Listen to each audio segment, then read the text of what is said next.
Despite low approval ratings nationwide, President Barack Obama continues to poll high among Hawaii voters. But there's another candidate in the 2012 election getting Hawaii's support. And here to explain that is civilbeat.com editor John Temple. So, John, good morning. First of all, who is this candidate that Hawaii people are backing up? Well, it's important to point out, first of all, that Hawaii loves President Obama, and you can see it in his fundraising figures. I mean, he's getting more than 60% of the presidential dollars so far out of Hawaii this year, and that reflects his popularity rating here. But it's Ron Paul, the libertarian Republican candidate, who's actually leading with a slight edge on the GOP side with about $36,000 raised, just slightly ahead of Mitt Romney, who's the ostensible front runner, and Ron Paul gets a lot more grassroots donations than somebody like Mitt Romney. And it's interesting when you look at all of the numbers. When you talk about money, moving on to another topic that Civil Beat has covered, we're finding that Honolulu City Council members and Hawaii senators attended a huge party in Washington, D.C.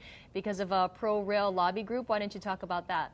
Yeah, it's really fascinating. If you go on our site at DC 808, you'll see all kinds of pictures of this beautiful reception last night in Washington, put on by the Pacific Resource Partnership, essentially the Carpenters Union, where like they had 5 city council members and both senators and all kinds of people.